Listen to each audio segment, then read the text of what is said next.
আজকে জনগণের যে সেন্টিমেন্ট, জনগণের চাপে তাদেরকে মেয়ে বলতে হচ্ছে। পাকিস্তান যখন থেকে জন্ম হয়েছে তখন থেকে হিংসা তাদের রাজনীতি, উগ্রপন্থী আতঙ্কবাদ তাদের রাজনীতি, আর ভারতের পিছনে লেগে থাকাটা তাদের রাজনীতি। ওখানে চিরদিন ওই বর্ডারে আমাদের যারা নাগরিক আছেন তাদের বাড়িতে সেলিং করা, তাদেরকে মারা, জমি ফসল নষ্ট করে দেওয়া। এখন আসতে পারে না ওখানে রেলিং দিয়ে দেওয়ার জন্য। এটাই হয়েছে। সেনার সঙ্গে লড়ার দম নাই, যতবার লড়েছে মার খেয়েছে। আর ভারত কোনোদিন উগ্রপন্থাকে, কোনোদিন টেরোরিজমকে মদত দেয়নি।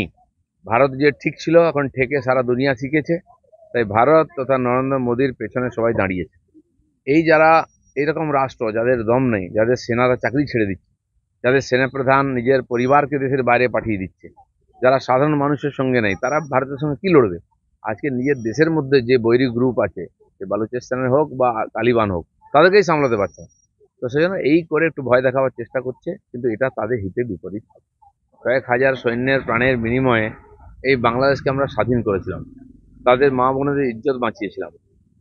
নাহলে বাংলাদেশের অর্ধেক মানুষকে শেষ করে দিত, আজকেও পাকিস্তানের বুটের নিচে থাকতো। এরা নেমো খারাম। কিন্তু প্রশ্নটা হচ্ছে খালি ভারত নয়, এটা ইসলামের নামে সারা দুনিয়াকে এক করার চেষ্টা। তাই তুর্কি চলে আসছে ওদের সঙ্গে, বাংলাদেশ চলে যাচ্ছে। তো এটাই ওদের কাছে কাল হবে। যদি এই রাস্তা ঠিক হতো, আজ তো পাকিস্তানের সঙ্গে কেউ খাড়া হতো। কেউ দাঁড়ায়নি কেন? কারণ বুঝে গেছে এরা মৌলবাদী ইসলামের নামে টেরোরিজমকে প্রমোট করছে।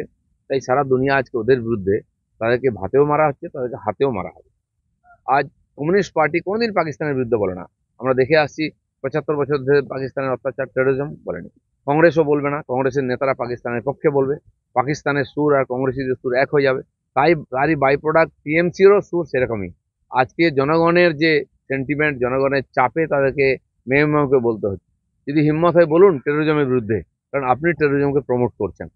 বলুন বাংলার মানুষকে যে সবাই আমরা এক হয়ে 10 কোটি মানুষ, আর কেন্দ্র সরকারের সঙ্গে থাকবো, সেনার সঙ্গে থাকবো, যা ডিসিশন নেবে মোদী গভর্নমেন্ট তার সঙ্গে থাকবো। খোলাখুলি বলা উচিত। নাহলে আমরা সন্দেহ করবো যে ডাল মে কুচ কালা है।